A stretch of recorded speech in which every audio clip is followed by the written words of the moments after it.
This video is going to be going over the TWAB and the details that was released yesterday. View this video as a radio. Don't need to watch it. Just use me as a radio station. This is Laszlo Jones from GTA, Chatterbox FM, covering the TWAB.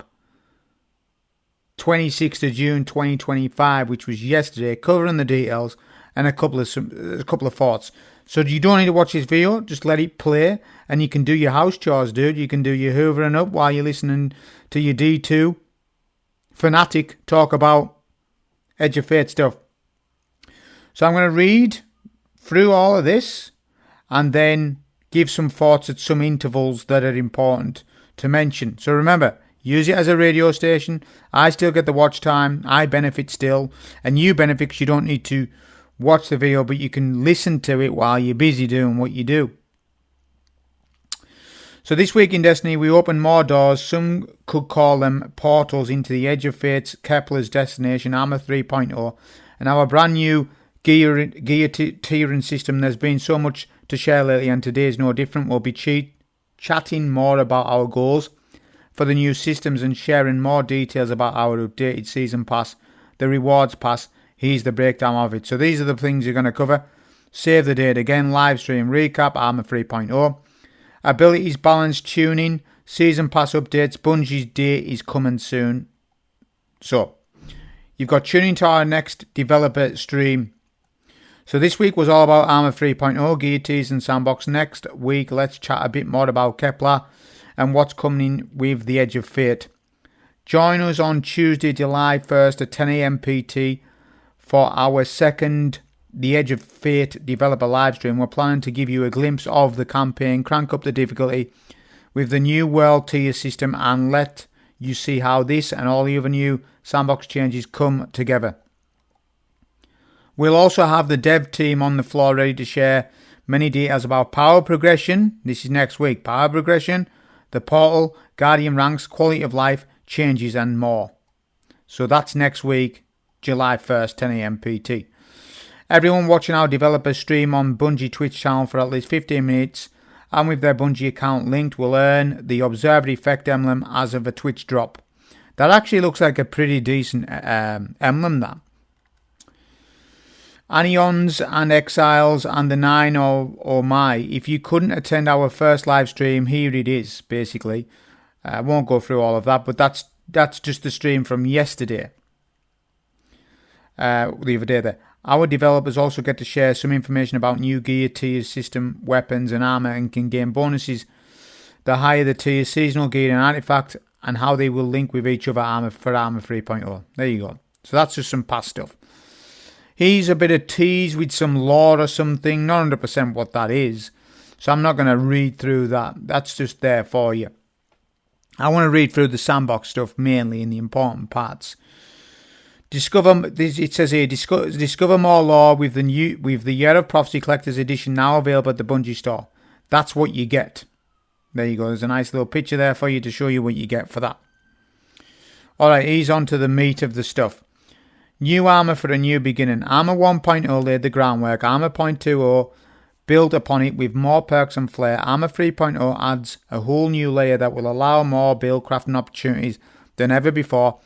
Here to talk about that is our Destiny 2 armor team. It's been a while since our core armor system received a refresh, hasn't it? Armor 2.0 has been with us since the release of Shadowkeep and has been iterated upon with each of release since. From the introduction of stasis aspects and fragments, the release of the prismatic subclass is held as strong the world changed around it. It's about time we give it a well-earned refresh. With the release of Edge of Fate, any new armor released will use the Armor 3.0 system. Don't worry, the armor rolls you already have won't change. They will just have their stats moved over as a 1-to-1 ratio as described a couple of weeks ago. While this system was featured in the Developer Inside linked video, here's a quick overview how that will work. Set bonuses. Think of set bonuses like origin traits from weapons for armor.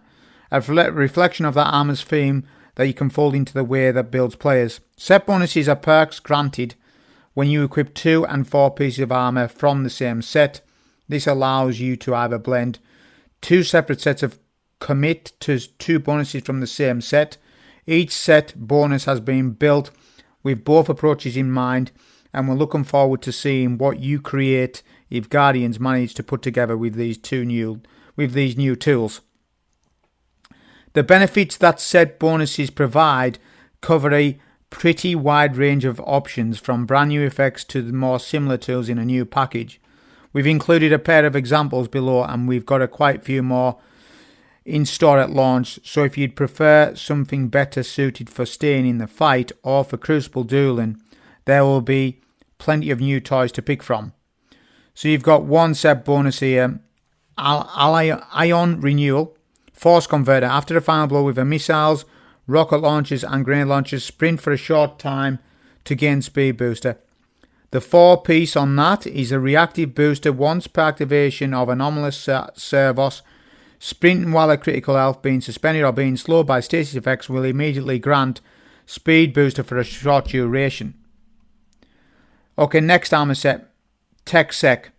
Wrecker, you deal significantly increased kinetic damage to overshields, combatant shields and constructs. Notice they distinguish between combatant shields and overshields separately. Talk about that after. Concussive rounds. Defeating powerful combatants or breaking a combatant shield with a kinetic weapon releases a disorienting kinetic shockwave.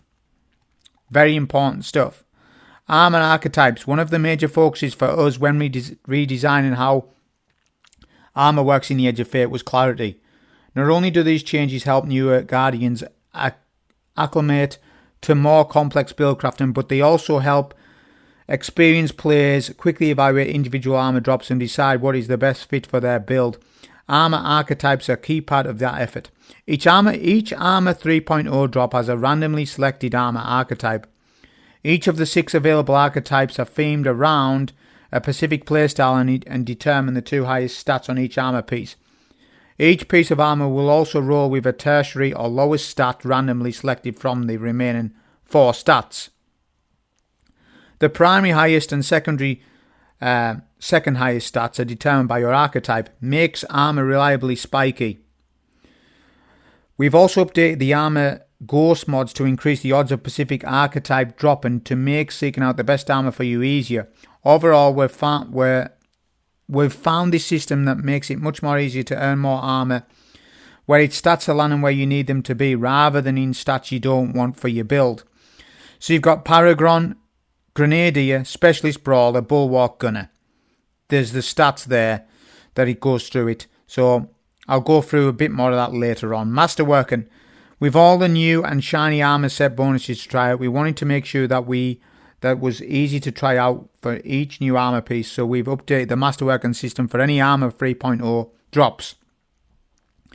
All armor 3.0 drops will have their maximum armor energy available regardless of masterwork level. Masterwork and armor no longer increases all stats. The amount granted by the primary, secondary and tertiary stats will not change with the exception of armor mods. Masterwork now increases your lowest free stats on that piece of armor by +1 with each level. This has a maximum of +5 in each, or +15 stats total. Gear tiers. A piece of gear's tier represents the quality and strength compared to other legendary drops. For example, higher tier weapons can drop with enhanced perks, special weapon mods, and at tier 5 unique visual effects. For armor, this primarily influences the total stats of each piece of gear. However, tier 4 and 5 have a couple of extra bonuses and extra mod energy going to 11 at tier 4 and a randomly selected tune stat at tier 5. The tier 5 will also always drop with a perfect stat roll for 30 in each primary stat, 25 in each secondary stat and 20 in the tertiary stat. So here's the tiers. You got tier 1 ranging from a 52 to 57 stat. At Masterwork it goes up. Tier 2 58 to 63. Tier 3 64 to 69. We've seen this before. Tier 4 70 to 75. And then tier 5 is 75 plus. And then goes up when you Masterwork each slot. But at tier 4 you get extra mod energy. And at tier 5 you get extra mod energy random tuned stats also. I believe that's the tertiary stat they're on about. Armor with a tuned stat has access to a tuning mod slot, allowing you to choose between moving 5 stats from any other stat to your tuned stat or balance and tuning, which increases the armor's 3 lowest levels by stats by 1. With all these changes, you might think that your current armor just won't cut it anymore, but that is not the case. Legacy gear will still be useful and a great on-ramp into the new system. We'll have more information on how to earn higher gear tiers, specifics on weapon tiers, and more in an upcoming article. Aeon Renewal Stride set. So it's going through there. So there's an image showing you the Force Converter that we just read before. It's the Speed Booster set. Basically, that's what I'm referring this as. Not something I'm too hyped about this one, but I'm hyped about more other sets than this one, to be honest. We also took a look at seasonal gear and refactored into new gear to provide the focus of buildcraft throughout the game's various activities. New gear can offer lethality in PvE combat, drop with seasonal bonus power, and receive bonuses from the current seasonal artifact. It is easily identifiable with a unique coloured border and icon background so that you'll always be able to find it. Specific weapons will also be considered new gear. There will be an exclusive PvP playlist where players must use new gear to face off against each other, with the intention being to create a more even playing field for newer players and to test our builds for those who want to experiment. New gear will include a 10% bonus for weapon damage and a 15% bonus for seasonal damage resistance. These bonuses will not apply to PvP for contest mode, PvP or the contest mode of the upcoming raid. We'll have additional information at a later date on how this system works, what gear qualifies, and more. Exotic armor. So we're halfway through this TWAB at this point. So long term, we hope to eventually add support for exotics to access the benefits of higher tiers using a dedicated system that reflects their nature as a unique centerpiece in your builds. Although this system won't be ready for the Year of Prophecy, we wanted to make sure that the exotic armor could benefit from the archetypes and the reworked masterworking system. While your existing roles will be converted one-to-one to the new stats of the exotic armor, will now be upgraded to Armor 3.0. This means they will have their stats determined by the archetypes received from the new armor from the new masterworking system, and drop with full mod energy by default. While these drops will not have a specific gear tier, their stats will not roll if they were tier 2, 58 to 63. Once masterwork, this should be comparable to all, but with the very best Armor 2.0 rolls. To make this transition a little easier, Ada 1 will be offering 23 focused exotic armors per account to anyone who has tower access prior to the release of Edge of Fate. The special focusing will be available throughout the Year of Prophecy and will allow you to focus any non-class item exotic from the final shape or before with an archetype of your choice, as long as you have unlocked it in the collections. As far as the exotic class items go, they are the only armor from before the Edge of Fate that will be converted fully into the new system. Each one will receive the maximum stats available for an exotic: 30 in the primary stat, 20 in the secondary stat, and 13 in the tertiary stats. To prevent this from massively increasing the number of possible class item rolls, these stats will be assigned based on their role perks, the archetype being determined by the left column perk and the tertiary stat by the right column perk. However, this does not mean they can no longer be upgraded to Artifice armor and will lose any existing Artifice mod slot. So there's some images showing you there. So you've got Spirit of Inmost Light with Cryo. That's giving you spikes in melee, super, and slight grenade. Spirit of Apotheosis and Star Eater. That's sort of giving you a super spike because because Star Eater is about that. Apotheosis is giving you the melee and you're getting a bit of weapons. Spirit of Assassin is giving us health.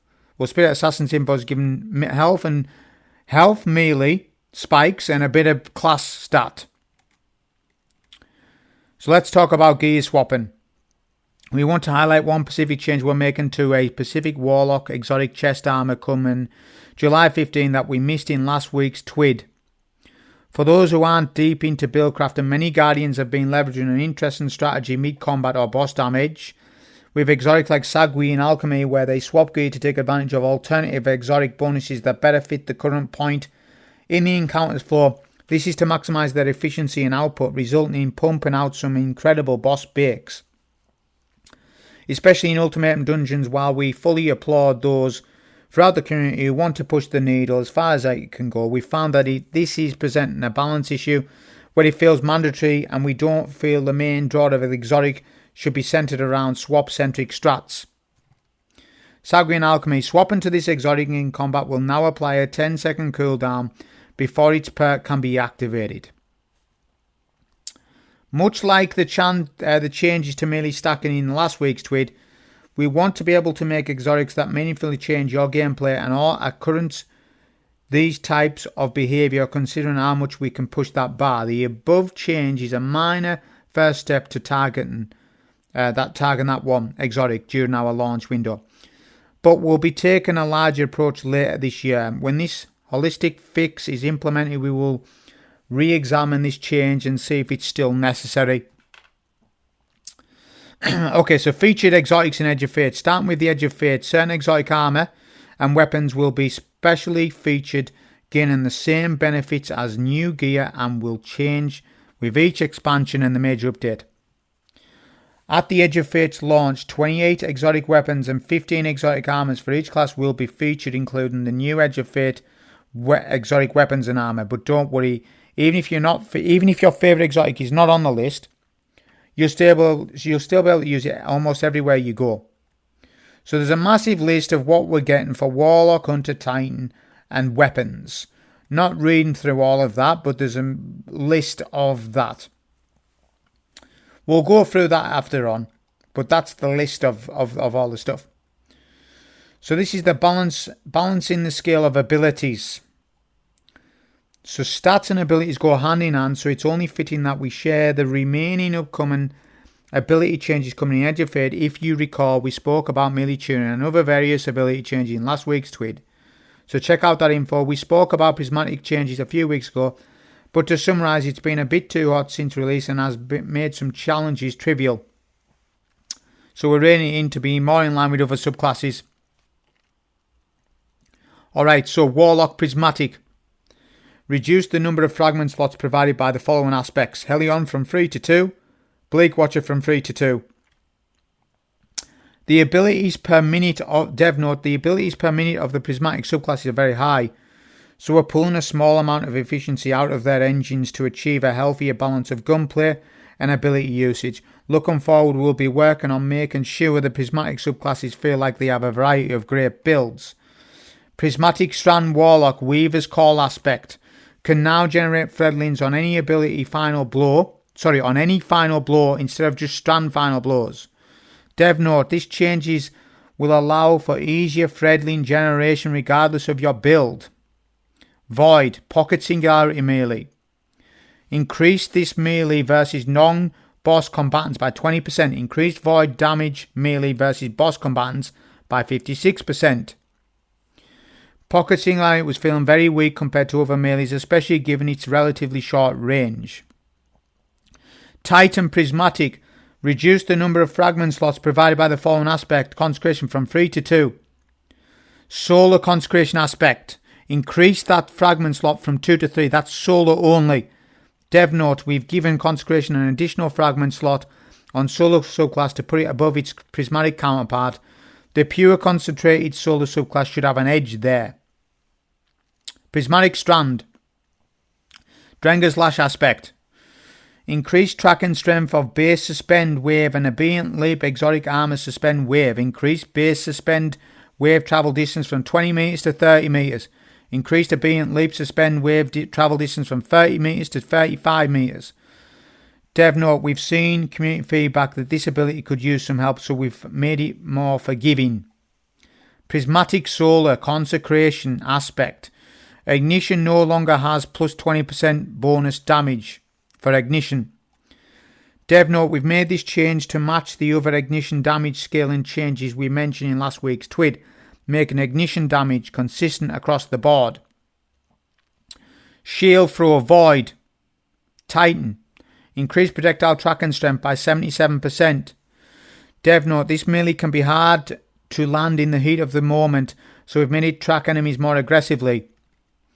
Arc Titan Storm's Keep aspect. Benefits no longer stacking when standing behind multiple barricades. Dev note. Storm's Keep stacking resulted in faster than intended ball charge accrual, so we've limited the number of Storm's Keep barricades and a Guardian can benefit from just to one. Hunter Balance and General Gambler's Dodge. Melee energy return no longer requires dodging near an enemy. Dev note, with the armor stat changes coming Edge of Fate, sources of ability energy will now scale based on your ability stats. This includes Gambler's Dodge. Because of this ability now requires some stat investment to go to a full charge back, we're removing the requirement that you need to dodge near an enemy for this perk to work. This will make the dodge feel more consistent, return energy on every dodge instead of only one when there are enemies invisible circle around the hunter. Prismatic Hunter. Reduce the number of fragment slots provided by the following aspects: Ascension 3 to 2, Winter Shroud 3 to 2. Prismatic Solar Hunter Gunpowder Gamble aspect buff. Reduce self-damage from Gunpowder Gamble detonation by 60%. Final blows of all kinds now grant Gunpowder Gamble progress instead of just solar kills. Dev note. Blowing yourself up with Gunpowder Gamble is frustrating, so we're significantly reducing the self-damage it does if you're too close to the detonation, and we're making it easier to build stacks. Solar On Your Mark Hunter. Final blows while at 3 stacks of On Your Mark now makes you radiant for a short time. Activating your class ability now gives 1 stack of On Your Mark instead of 3 stacks. Dev note, we think Gunslinger needs more access to radiance, so we've essentially allowing them to reach a 4th stack On Your Mark in the form of radiant. Beyond this, we'll be focusing on other further improvements Gunslinger's kit in the upcoming release. Arc Hunter Ascension aspect. Ascension can now activate following perks: Reaper, Powerful Attraction, Outreach, Distribution, Bomber, Dynamo, Exotics, Hoyle class item as well on the cape. Grafalcon's Reserves Overshield, the spirit it's on about. All classes, this is generic, general. Increase damage versus bosses, mini-bosses and champs by 15% for these grenades, 15%. Flux Grenade buff, 15%. Arc Bolt Grenade buff, 15%. Flashbang Grenade, 15%. Storm Grenade, 15%. Void Axiom Bolt Grenade, 15%. Suppressor Grenade, 15%. Solar Firebolt Grenade, 15%. Trip Mine Grenade, 15%. Kinetic, the Rock Grenade from Forerunner, 15%. All damage types, ability energy returns from perks and passive regain now scales based on the requisite stat. Dev note, we covered this in the recent TWID. Void Devour nerf. Reduced Devour heal amount from 200 HP to 140 HP. Devour has been far and away the most effective from length of healing available, and a full heal on every proc feels excessive. This change will better balance Devour against other healing sources and gives more value back-to-back procs. Strand Suspend. Increase base suspend duration from 5 to 6 seconds. Dev note, to better balance suspend against other crowd options, we've increased the duration by a second, giving players more time to burn down enemies or prioritize other targets. Stasis Shatter. Stasis Shatter damage now stuns Overload champs instead of unstops. Dev note, moving forward we want to make it clear now and when weapons that gain anti-champ capabilities from sources like the Artifact or Radiant. Because stacking Stasis Log organically leads to Stasis Shatter, it limited how often we could give slow to certain weapons without the auto-solving champ encounters. Overload champions are also harder to deal with the unstoppable champions in general. So more ways to bring down Overload champions feels valuable. Unstoppable champions can still be stunned by 3 other elemental verbs: Blind, Ignition and Suspend. Arc Flux Grenade. Significantly reduced cooldown time. Increased projectile size to make it easier to stick targets. That's with a 15% damage bonus as well. Dev note, we still want Flux Grenade to be a high damage skill shot, but the long skill cooldown and accuracy required were too punishing. That's balance updates done. New rewards new rewards pass incoming. So there's an image of what that looks like. And it's a lot more fuller than what we have now. So this looks like season pass rewards are getting buffed. It's a new era of Destiny 2, and with that comes exciting updates to our seasonal pass model. Much like the good old golden times, there will be 4 reward passes available during the Era Prophecy. And just like before, the cost of these rewards passes is being reduced to 1,000 silver. So the cost of the season pass is less. But we're really excited to announce is that every rank reward will be available to earn day 1. No more having to wait for new acts to launch to unlock more ranks. We've adjusted them to feel more rewarding as well.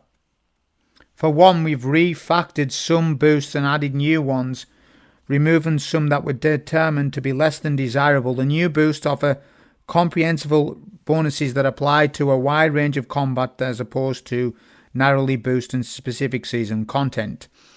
So we've got activity score boost now provides a 15% score bonus on all portal activities when fully unlocked.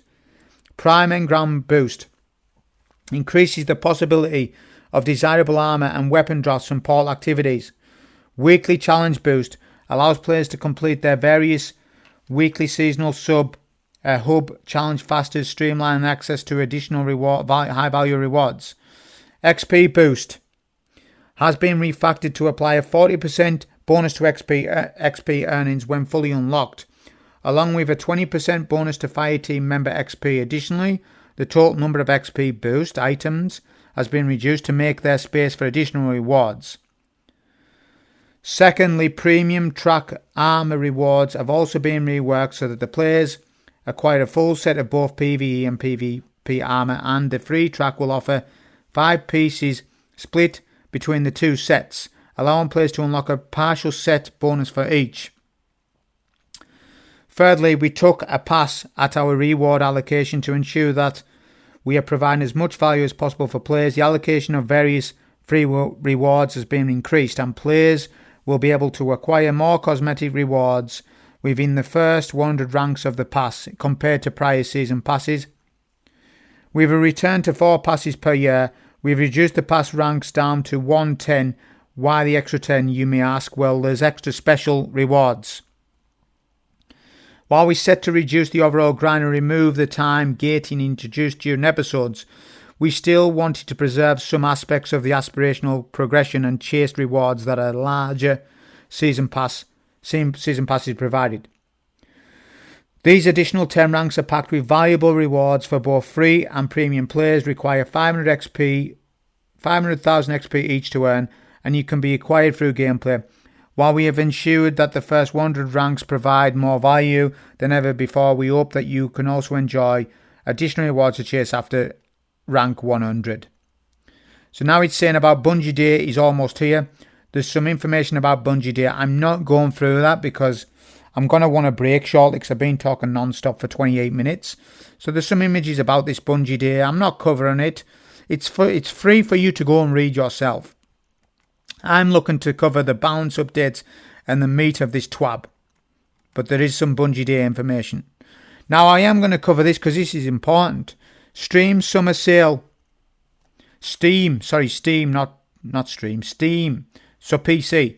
Now it's a great time to catch up on past content you may have missed as part of Steam's Summer Sale. Our Destiny 2 expansion bundles and packs will be discounted up to 92% off starting June 26th and ends on the July 14th. This will be your last chance to buy the final share plus annual pass of the Light and Darkness collection before they are delisted on July 14th. Destiny 2, the Light and Darkness collection is 85% off. Destiny 2 Legacy Collection 2024, 90% off. Destiny 2 Final Share plus Annual Pass, 80% off. Destiny 2 Final Share plus Annual Pass Upgrade does not include campaign, 80% off. Destiny 2 Final Ship, 75% off. 92% off Lightfall, Witch Queen, Beyond Light, Shadowkeep Pack, and Forsaken Pack. Talk about that in a minute. Player support report, known issues. The MMX title is no longer available. The Ascension aspect isn't working with certain armor mods and exotic armors. The Champ title has lost its guild status. Steps 6 to 9 of the Drown and Labyrinth quest aren't available to be completed by players. Due to this quest being a fix between character scoped and account scoped. If you have an alternative character and make progress on the quest, you need to play on the character to get back into the correct research paper level for your main character.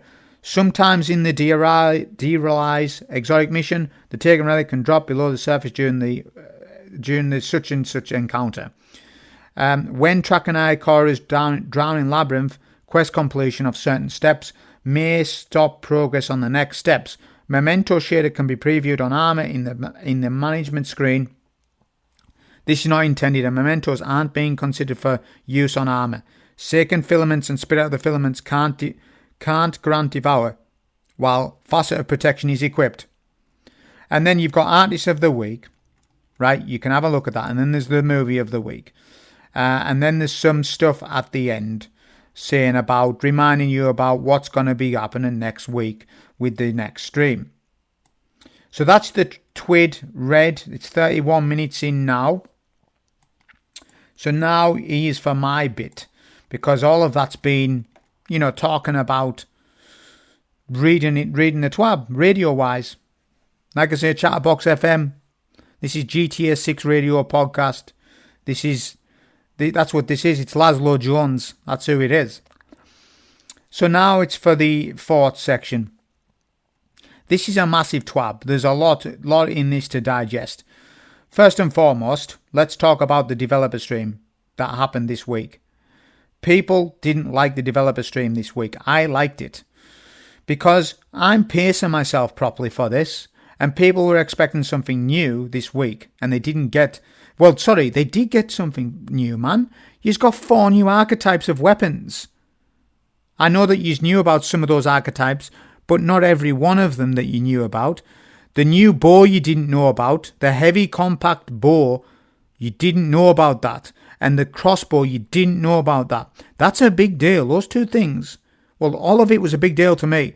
So I was watching, I was like, yeah, I'm looking forward to that. But what people didn't like was a repeat of the information we've already had.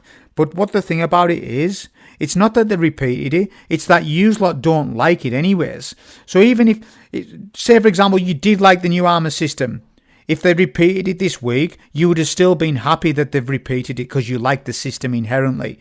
It's because a lot of you are complaining about the new system is why you didn't like the stream anyways. It's not because they repeated it. I mean, it's partially because of that. But next week's stream is going to be a bit more of a big deal, and there's going to be more information coming about more systems, more systematical systems that are going to be in Edge of Fate. People are judging Edge of Fate far too heavily at this point. It's far too early to be saying stuff about it because there's still 2-3 live streams to go.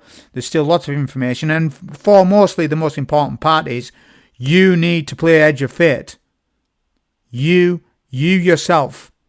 Stand on your own 2 feet and think about it. You need to play it and you need to judge it. It doesn't matter what Joe Bloggs says. It doesn't matter what I say.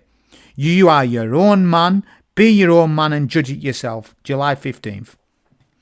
Emblem looks good. I said that. What else have we got? Some reminders. We got some lore. Yes. The collector's edition. Yes. Right. This is where the set bonus is. So the set bonuses that they showed... I didn't like the Force Converter one. I do like it and I don't like it. This is more PvP. This is more like PvP stuff. Like, you go into there, you get speed booster, you can make plays in Crucible, and you can get out of suspends and slows and stasis effects quicker. That's a PvP set in my mind. Although, it could have some use in PvE, but it's not giving you amplified, take note, it's just speed booster. That's not amplified, lads. If this said you gain amplification, oh dude, I'm all over it. It's just speed booster. So it's not enough to warrant that for PvE, but TechSec is something for PvE, because notice they've said that you deal significantly kinetic weapon damage to overshields and combatant shields. What enemies in PvE? Destiny 2 has combatant shields. Not overshields, shields. That is barrier champions. You're going to be able to make some plays with this armor set and make a barrier break and shield set. Very valuable solo. There'll be other sets that are very valuable. But me looking at that right away, that's very valuable. But look at this. you're getting kinetic tremors via the armor set. That is very valuable. And as long as that disorienting kinetic shockwave on tier 4 set is worth it, then that is a game-changing thing. All I would say is it needs to be as big as kinetic tremors, and it needs to really do what it says on the tin. If it gets shipped bugged, we're in problems. If this armor set is bugged, we're in problems. They need to fix it ASAP. They cannot leave that for a month bugged. This is a primarily armor set. It needs to work at launch. They need to test it. That's my worry. It's not what it does. My worry is more if it works. Armor archetypes. So you've got Paragon, Super Primary Stat, Melee Secondary Stat, Grenadier set, and Specialist, and so on and so forth. Basically, what they're doing here is they're trying to give you a base foundation of armors to spec for your armor inherently. So if you're let's have a look at Grenadier. Imagine in a world that we could somehow make Controverse Holds work on a Grenadier build, then you could run a Grenadier set with Controverse Hold and get some sort of grenade spike stats to invest into a 200 stat Controverse Hold Void Nova build, right? They're sort of trying to categorize it in that sense, but you are not forced into these sets. They're just trying to give players a foundational set to build off from. But chances are there'll be some instances where we don't run a set. Or we run the 2 set bonus, not the 4 set. And it'll be micromanaged. And it'll be micromanaged throughout it. But you cannot micromanage this stuff until Edge of Fate comes out. I can guarantee you it. Because this is more of a, you need to go and play it rather than you theorycraft. You theorycrafting far too much on this. You are investing hours of your time into something you don't know enough about yet. You need to play it. Give it a chance. I like these armor sets. I am not pessimistic against it. I am proactive for armor set bonuses. We need armor set bonuses in Destiny 2. This system is 4 years late in my opinion, and it should have come out with Beyond Light. Alright, so they're doing it now, and we're going to take 2 steps back. Armor 2.0, we're loving Armor, like people love Armor 2.0 because they've got the best stats. So, you're going to take 2 steps back in Edge of Fate, and that armor's going to be nerfed in a sense. You're going to then take 2 steps forward a month to 2 months after Edge of Fate. It's going to take you a month to 2 months to get all of these sets that you want. And you won't just want one set. You'll want multiple sets per character. You will need to, because the game defines to you different things what you need at different times in different activities. You might need a Chaos Reach super build. Yep. You might need that set. What's the set for super build? Paragon. You might want a Paragon armor set bonus for Chaos Reach. There's a 200 stat bonus, 45% damage bonus on the table, which will stack with Geomag stabilizers.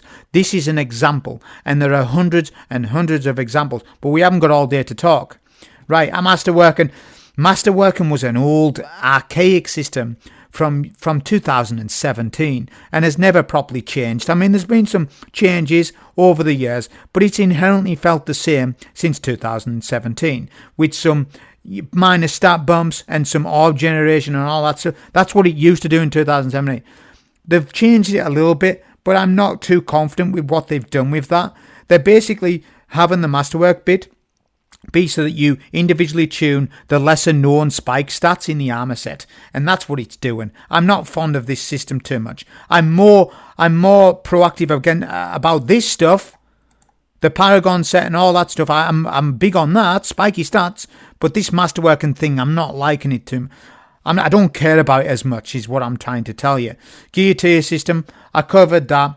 You know, that's what it is. I mean, what I would say is look at the difference between tier 4 stat and tier 5. Barely any different stats.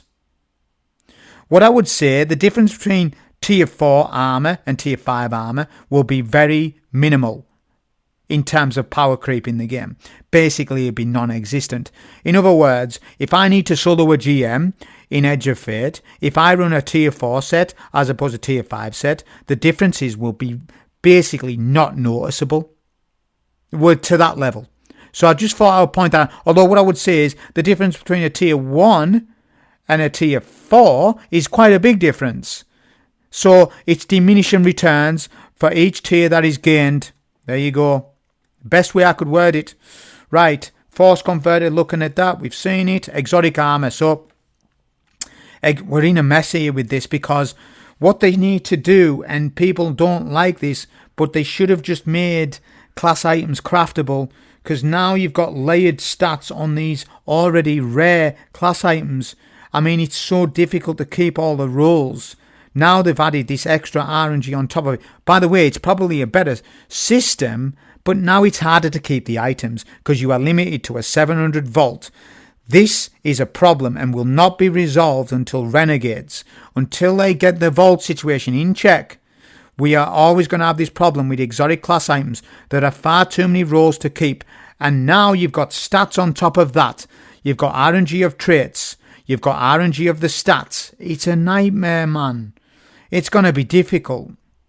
You know, especially for me doing videos on this stuff. But it's overall a better system. It's just harder to work with.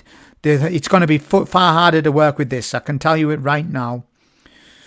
Okay. Sanguine Alchemy, I agree with all that entirely. I am fed up of swapping exotic armor pieces for surges during dungeon DPS. It is ruining DPS segments in Destiny 2. Basically swapping exotics. The way they can get round this, everybody, is a very simple fix. Use equipment locked per encounter for each raid encounter or dungeon encounter. Use equipment locked from GMs, but not for the entire dungeon. You will be able to unlock your gear between transitionals. So let's take an example of Prophecy. The first encounter, equipment locked for those nights. You'll do the nights. Then the equipment unlocks. You then reselect your loadout for the next encounter. You lock in for that encounter. This will solve the entire damn issue of surge swapping and damn exotic swapping. Not only that, they need to nerf dungeon health pools to accommodate so that we don't have surges. Get the damn surges out of there. We don't want them. It's complicating it. It requires... Then it turns into a mini game of surge swapping, because this change, by the way, will not address surge swap. It won't address surge swap. It's not just exotic that's the problem, man. It's the 22% buff that's on the table. It's so annoying, especially solo. Solo-wise, it's a massive problem. I'm not going to say too much more about it, but it does get me angry. Alright, this is what I'm not happy about either. Featured exotics. So only these exotics on this list are going to get the seasonal buffs. It's a problem. And some of the exotic weapons are only going to get these seasonal buffs. Yeah, you got like Platis Lance, Graviton Lance, Ariana's Vow, Devil's Ruin. You know, if they leave out some exotics that we need, he's malfeasance on this. That's my first thing. Malfeasance isn't on the list. That's a shame. What they've said is they're going to implement a better system in the future. That is bad. They should have implemented it now. We can't wait till Renegades. I'm worried about this more than anything, actually, because exotics are a very unique. Like, you got Nothing Manacles on there for Warlock. Nobody uses that. Nobody uses it. Nobody will use it unless it's crazy good somehow. Don't get me wrong, there's some exotics on this list that are good, and there's some that just aren't. We're in a bit of an issue with this. Slight issue, I'm worried about it. Alright, the buffs. There's been too many nerfs on this TWID. That's my first thought. Where's the buffs at? There's barely any buffs in this. Now, what I foresee happening is, what they're going to do, Bungie tells you the bad stuff first and the good stuff later. They're going to give you more buffs on the later TWABs coming up, yeah, and then when the Edge of Fate launches, there'll be some massive buffs, no doubt. The problem is, they've let you with too many nerfs on this. It's far too many nerfs to take at once. And what I will tell you about the fragment system, in my opinion, nerfing Helion from 3 to 2, it ain't making that difference. Helion's still going to be really good. Bleak, watch the same thing. You know, Buff and Weaver's Call was nice, but Weaver's Call, you know, is Weaver's Call. There's still better options than that. The void melee was out of left field. They should have reworked the entire melee. This is not good enough. 20% is not good enough. The whole melee animation needs to be reworked and refactored so that it is in line with other melees. This change is not good enough for the game. They need to go back to the drawing board before Edge of Fate with this and buff the numbers up massively to make it good, because this melee is rubbish and will still be rubbish after the numbers, I can assure you of it. Prismatic Consecration, this won't matter from 3 to 2. It won't. What will matter is the ignition rework will matter on Consecration. The solar buff, that's not a buff. By the way, they're trying to make it so that you're going to do solar consecration things rather than prismatic consecration things. Here's the problem with that. Solar Titan does not have transcendence. It's matterless on that. On Solar Titan, you'd be better with the mini hammer anyways because of things that's going on. You won't need consecration on Solar Titan. So this is a non-factor to me. I'm not even thinking about it. That buff to me is matterless. Prismatic Strand, this is a nice buff, but it's not good enough. They need to have doubled it. Have it so that your barricade's like a damn 50-60 meter radius. Yeah, I think that. For PvE, yes.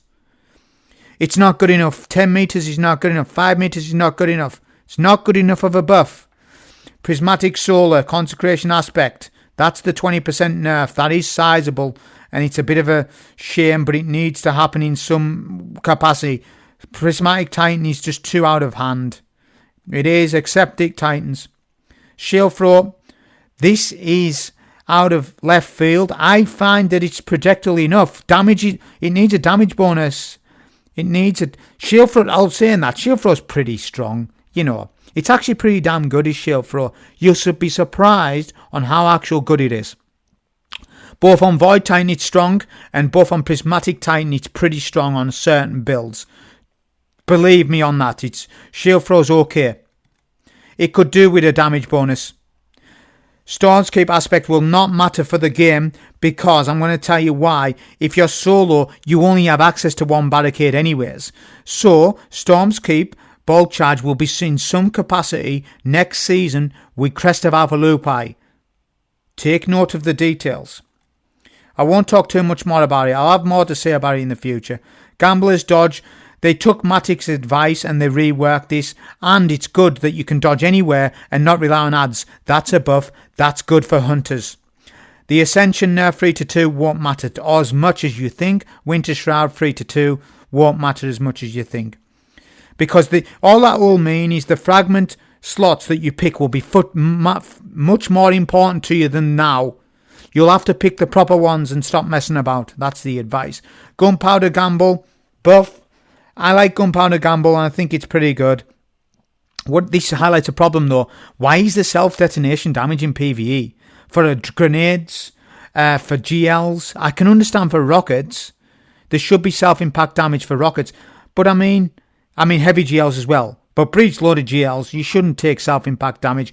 You shouldn't take self-impact damage from grenades and all that sort of stuff. It's weird. Take that stuff out. Why do we need that in PvE? In PvP, I understand why you need that, but in PvE, if you take self-inflict damage off a pulse grenade, that is stupid. They need to remove a lot of self-damage in PvE. It has no place. Solar Gunslinger is in a massive disarray. They need to rework its kit massively. The things that they've said aren't good enough. Although the Radiant buff's nice, because Radiant's going to be featured heavily in the season artifact. This is not good enough though, people. Nobody is using Mono Gunslinger. They are only using Nighthawk on Prismatic Hunter, because Prismatic Hunter is far more powerful than Solar Hunter. It's a problem. They need to rework it. It's not good enough.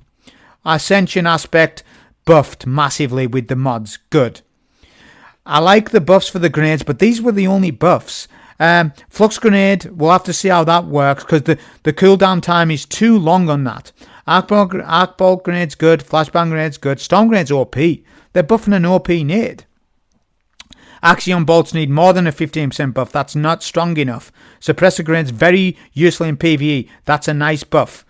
Fireball Grenade, they need more than 15%, it should be probably 30%. Trip Mine Grenades, they need more of a buff than 15 also, probably could be double to 30. The Rock Grenade, I have featured this in a video, it's very powerful in the game. That getting a buff is very nice. Devour nerf for me was a little uncalled for. I don't like this too much. They're trying to put it in line. What they need to do is buff up more aspects of other things rather than nerf Devour like that. I don't like this Devour nerf, but Devour has been a problem in the game since 2017. So the only way to sort of fix Devour was probably to remove it from the game. But what I will say is, how the hell can you do that? They're making content based around you having Devour. All the new dungeons, all the new GMs are based on the fact that you would have Devour in your kit, because the ad density has been tripled and quadrupled since Shadowkeep. We are now in a game where we need to run Devour. We need to run Restoration. They're building content based around it. Get rid of Battleground GMs then if you're going to do this. It's a problem. Strand Suspend buff wasn't enough. Should have went to 7 or 8 seconds. 5 to 6 is not moving the needle. Should have been buffed by 2 to 3 seconds at least. More. They need more of what they're doing. Stasis Shatter going from Overload to Unstoppable. That's alright. I mean, that's okay. That's a buff, actually, because Unstoppable Champions are easier to deal with than Overlords. And they've mentioned that, and I agree with them on that. Flux Grenade, they reduced the cooldown, like I said. New pass rewards incoming. I need to play all this stuff to get good thoughts on it.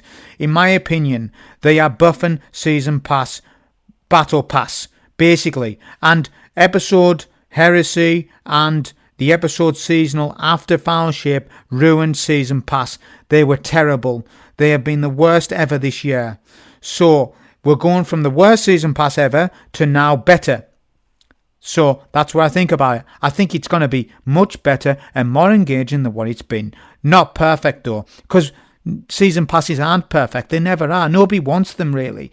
They get put in the game because they get put in the game. Because it's 2025 culture and lots of games have season passes. We have to get with the program. I just think that Destiny 2 is doing a better job of what they have done with it this year.